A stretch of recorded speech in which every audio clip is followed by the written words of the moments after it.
ओम नमो भगवते वासुदेवाय। ओम नमो भगवते वासुदेवाय। ओम नमो भगवते वासुदेवाय नमः। देव सज्जन नमस्कार। इस प्रश्नावली में दूसरा प्रश्न है और आप प्रश्न करते जाइए, मैं आपको उत्तर देते जाऊंगा जो शास्त्र में प्रामाणिकता से दिया गया है। अभी ये प्रश्न है रघुनाथ पांडे। रघुनाथ पांडे ये इलाहाबाद से है। भगवान का कानून क्या है? अच्छा, भगवान का कानून मतलब अभी इसने बोला भगवान, दूसरा जो पहले प्रश्न किया गया था राजेश जी का, उसके करीब करीब का प्रश्न है। उसने दुनिया कैसे बनी, क्या बनी, वो हिसाब था। या भगवान का क्या कानून है? Nature law. नेचर लॉ जो है वो एक प्रकृति का लॉ है।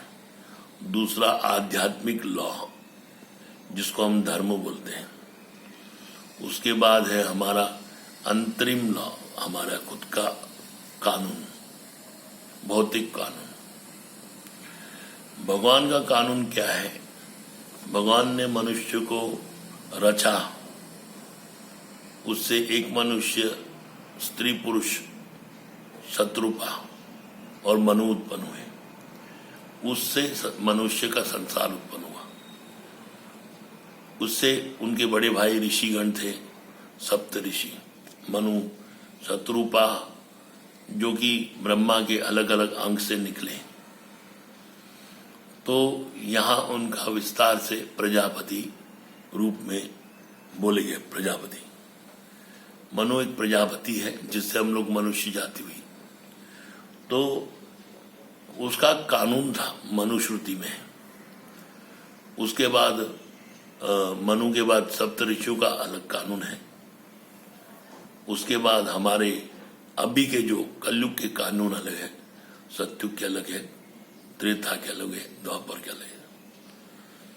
हर कानून जो भी है वो उसे धर्म कहा जाता है। जो धर्म है वो परिवर्तन होता है समय अनुसार, युगानुसार। तो ये सनातन धर्म में जो उसका कानून बोलते हैं आप, धर्म को कानून बोला गया, उसमें हम लोग नैतिकता में है। किसी भी अवस्था में हमारी नैतिकता नाश नहीं होनी चाहिए। परोपकार तो परोपकार, दान तो दान, यज्ञ तो यज्ञ, ताप तो ताप। ये करना सतयुग में भी उतना जरूरी है, कलयुग में भी उतना जरूरी। आश्रित रहना, भगवान के आश्रित रहना, उसको समझना। और भगवान का कानून मतलब ऐसे कोई नहीं कि भगवान ने कोई प्रकट नहीं है, छुपे हुए, तो उनका डंडा पड़ता है सब पर। कोई बुरा करता है तो उसका बुरा, उसका परिणाम इसी जन्म में या अगले जन्म में या ऊपर में मिलता ही है।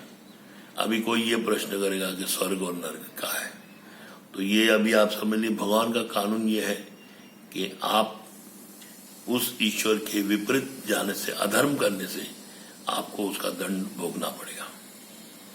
अभी विपरीति मन भगवान का कानून क्या है? सज्जनता, प्रामाणिकता, सत्वगुणता, वैष्णवता, वैष्णव रहना, किसी का जीव की हत्या नहीं करना, सभी धर्मों में कहा गया है।